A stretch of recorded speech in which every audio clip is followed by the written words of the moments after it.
Assalamualaikum warahmatullahi wabarakatuh. Halo semuanya, perkenalkan saya Darsi Anadia Putri Utami dengan NIM 2210202001 dari kelas PAI A dengan mata kuliah Filsafat Umum, dosen pengampu Dr. Syarnobi MPDI.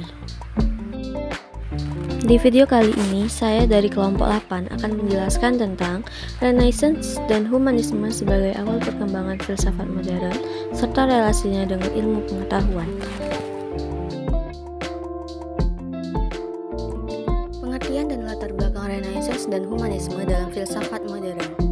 Jembatan antara abad pertengahan dan zaman modern disebut dengan istilah Renaissance yang berarti kelahiran kembali.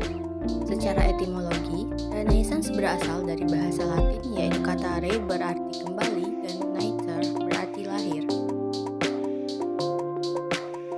Renaissance lahir sekitar abad ke-15 sampai 16 Masehi tatkala kaum intelektual politik dan seniman di daratan Eropa serentak bertekad untuk mengadakan suatu gerakan pembaharuan yang menginginkan kebebasan berpikir untuk merubah doktrin agama yang dirasakan sangat mengekang kemerdekaan batin.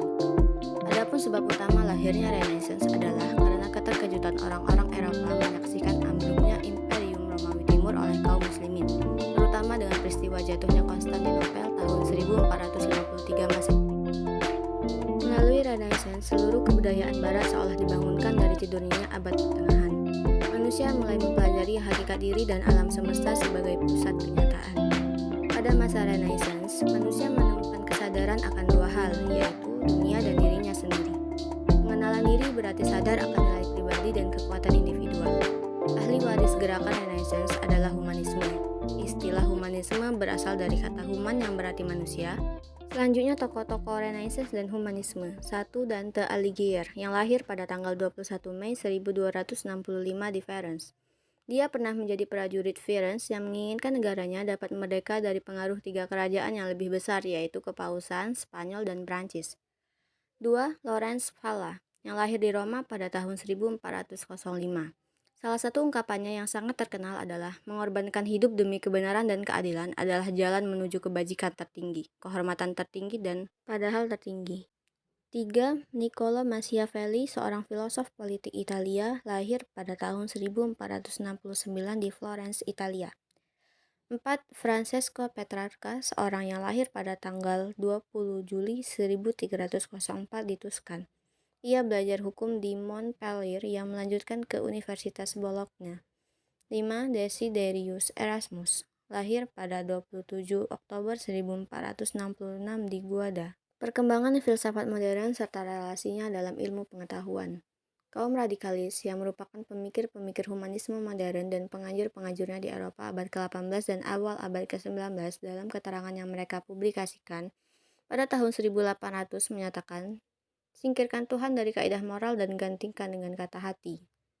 Di sini, humanisme sesungguhnya telah mengambil moral kemanusiaan seluruhnya dari agama, tetapi karena semata-mata persoalan justifikasi keagamaan itu saja, cukup sudah untuk menolak agama. Pada agama-agama besar timur, manusia mempunyai hubungan kekerabatan khusus dengan Tuhan alam. Dalam agama-agama yang mengajarkan panteisme logos, dengan Hinduisme pada barisan paling depan, Tuhan, manusia, dan cinta bersama-sama membangun alam semesta guna mewujudkan alam dalam bentuknya yang baru. Dengan demikian Tuhan dan manusia dalam agama ini menyatu yang tanpa bisa dipisahkan, sebagaimana juga kita terlihat dalam karya-karya para sufi besar kita. 1. Manusia adalah makhluk asli, artinya ia mempunyai substansi yang mandiri di antara makhluk-makhluk yang lainnya. 2. Manusia adalah makhluk yang memiliki kehendak bebas. 3. Manusia adalah makhluk yang sadar atau berpikir. 4. Meminjam istilah Pascal, manusia sebenarnya tidak pernah menjadi sesuatu yang lain, kecuali songgok daging yang tidak berarti dan sekadar virus kecil saja yang tidak cukup untuk mematikannya. 5. Manusia adalah makhluk yang sadar akan dirinya sendiri. 6. Manusia adalah makhluk kreatif.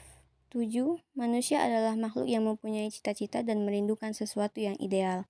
Dalam arti dia tidak akan menyerah dan menerima apa yang ada tetapi selalu berusaha mengubahnya menjadi apa yang semestinya. 8. Manusia adalah makhluk moral. Pada bagian ini, tibalah kita pada pengkajian penting nilai-nilai atau values.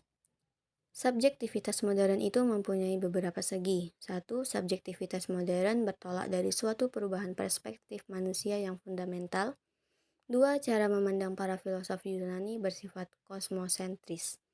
Manusia memahami diri sebagai salah satu unsur, meskipun yang tertinggi dalam ordo atau tatanan hierarkis alam semesta yang diciptakan Allah Subhanahu wa Ta'ala. Bagi Renaissance, alam Yunani dan Romawi merupakan pandangan mereka tentang manusia. Oke semuanya, sekian video penjelasan dari saya. Kurang lebihnya saya memohon maaf. See you, bye-bye. Wassalamualaikum warahmatullahi wabarakatuh.